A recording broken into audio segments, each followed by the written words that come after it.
When you get your injury in your back, um, when you try to recover, there are something that help you to, because I guess I was frustrated for you that don't able to play again.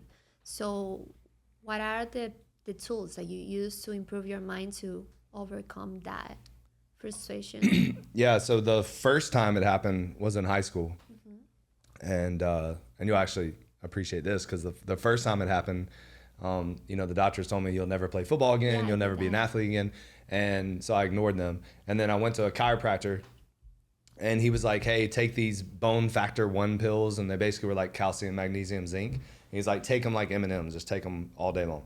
And so I did that. And then I also, what the medical doctors told me to do, I did the exact opposite. So they told me to not work out, not stretch, not. They basically told me to like be bedridden. Basically, I mean it was ridiculous. They were like, you can't do anything. So I immediately started lifting weights again, stretching. And when I got hurt in high school, I was like 220 pounds, and then that was my junior year. And then when I went into my senior year, fully healthy and cured myself, I was 210, and I could do the splits. Like I was super flexible, Wow. super strong. Like I totally changed my body frame. Like I just like, and I did everything they told me not to do, And But where you found that strain in your mind? so people ask me that all the time. And I think I've always, and this is crazy to say, but I think pain has always kind of been something that has been in my life for some reason. Like, and then I've always found a way to find purpose in the pain. So like to use that as as a A motto, like yeah, like I hate the word, I don't like motivation, but like use it as, most people use it as an excuse, and I use it to push myself further, out. So it is very mental. Like when you're in pain, it's a very mental battle with yourself. And so it's the conversations that you have with yourself. And then I've always found that the more engaged I am in exercise and in sports and stuff like that, the pain leaves.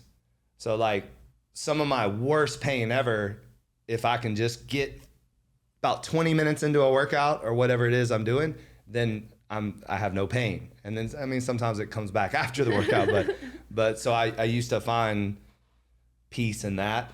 Obviously I don't, I'm pain free for the most part today, but I think I always did a good job of not making an excuse for the pain, but instead finding purpose in the pain.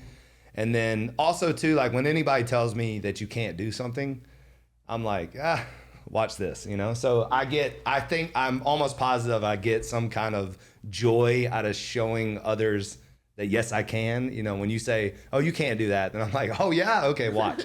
So I think there's something, that competitive nature in me that likes to do things that people think is not possible. So that was part of it. I think when I broke my back the second time, that was a lot more difficult because it was a worse. So the fracture in high school was a hairline fracture, and then what happened in college is it was a complete fracture. So in high school, it was just it wasn't all the way broken, and then in college it was fully broken. So that was a lot more painful and a lot more, took a lot more time to get over, and it ended my career. So I went through depression too. Stopped eating, got into a little bit of drugs. I mean, nothing crazy, but just a little bit of partying, like that kind of thing. And then, but it only lasted like a couple of months because I was like, what is this? This is not fun. So, and then again, I got really into health and taking care of yourself and doing, whether it was chiropractic or osteopath or, certain like it's not yoga, but it's similar. So like I would do, like I read about these like 8 exercises that these monks do, and then I read a book called The Gift of Injury by Dr. Stuart McGill, and it's very similar to yoga because you're doing a lot of planks and certain stretches and things like that. So got into that kind of stuff, and then obviously just wanted to become like a physical specimen too. So tried to work out like crazy and get as strong as possible and stuff like that, and be in great shape. And so yeah, I don't know if that answered the question, but yeah. No, Yeah. it's So answered because I yeah, mean, my question was because when you are in pain, it's hard to go out of the bed if you have it is. physical pain. And put yourself out there and doing something is that battle between your mind and the pain. So I was so curious to know like how you overcome that. Yeah, I mean there was 4.5 years of 24-hour pain. So like if we were doing a podcast back in the day, doing this, I would have shooting pain. Like I couldn't sit down. I'd have shooting pain going down my legs. And yeah, it's miserable. Like it's not fun at all. But again, it's like But you feel fear at any point? so I battled through vertigo and Okay. headaches, Okay. and that was real scary. Yeah. Yeah. I feel you. I Yeah. feel you because I when I was doing triathlons, I fell down here in Key Biscayne in the back in the bike, and I broke my temporal bone. And the temporal bone is the bone more strong than the body. People think that it's the femur, but it's the temporal bone. Oh, wow. So the helmet broke in the half. So I lose the 80% of the audition on the left side. And since that, I get like tinnitus. That is that beep in my ear 24/7. But when you start to having tinnitus in the beginning, since your brain he don't understand what is happening, you get vertigo, and that was the horrible part of me. Yeah, Horrible. it's horrible. It is. Yeah. So imagine I was training people. Like I was training professional athletes while the room was spinning like crazy. And then I would go through training like 8 to 10 people a day. And then I would go home and call 911. I would walk in the door, lay in the bed and call 911. And then the ambulance would come. And most of the time they would just come and just calm me down and, you know, take all my vitals and stuff and say, you're fine, you know, just relax. And then just wait for it to go away. And sometimes it went away, and then sometimes I would have to like knock myself out somehow, like, you know, with either weed or something. Like I can't even remember back then what I used to do. But that was a very scary time. That was about 3 months of hell, you know. And it made you what made me personally, it made me, you think you're gonna die. Like it's weird. It's like you have this like kind of anxiety and panic attack when it happens because you can't control anything. Yeah, like no. and you're just like, and then it's miserable. It's Yeah. just not a good feeling. Yeah, it's dumb. But again, I never stopped working. I never, the only person that knew was my wife, now girlfriend at the time.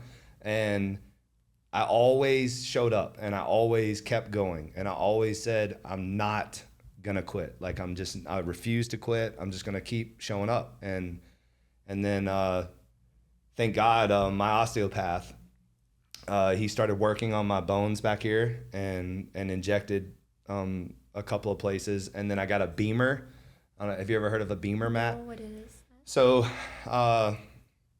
you have like this will be a terrible. I'm not a doctor, so this would be a terrible description. But you know, you have these big veins that you can see, and then you have little tiny micro veins all through your body. And if we took all these micro veins and stretched them out, they would go 4 football fields long. So we have tons of little micro veins in our body. And what the beamer does is makes those micro vessels work at a high level.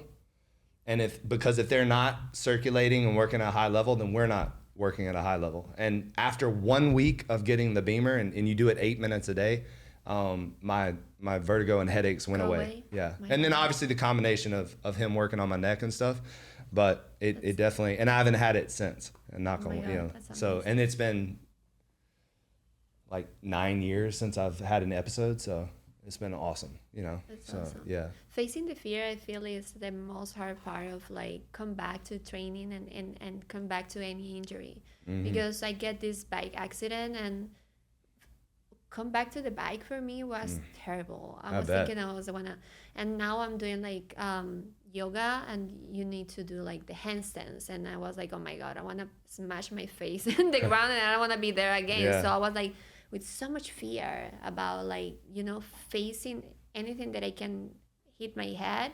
I was always scared. and but found the beauty of overcome that fear is it's so like, I don't know, it's a feeling like overcome a fear is like reborn for me. Yeah. Yeah. Yeah. There was a quote. I just said it to these guys about when you're facing your fear and you get on the other side of it. That's like, that is life. Like that's like, that is because most things, if we're really being honest, scare us, like, talking to a stranger and not knowing what's going to happen is a little uncomfortable, but it's like, when you do it, it's great. And it's like, so most things on the other side of fear are wonderful. Victory. But it's like, you have to step into that. It's kind of like, I tell people too, like getting uncomfortable. So not just fear, but also, putting yourself through hard things. So whether that's sauna, yoga, cold plunging, through a hard workout, but like doing hard things makes life better. And it It's just go out does. the comfort zone. I Yeah. mean, believe it or not, be here for me is kind of go out my comfort zone because I know my English is not the best. So having an interview You're great. in English, Your English is great. I was sitting here and I start to sweat and oh my god, I have my armpits like wet and like all this stuff. It's like okay, but then at the end, like it's put yourself out there and overcome that fear.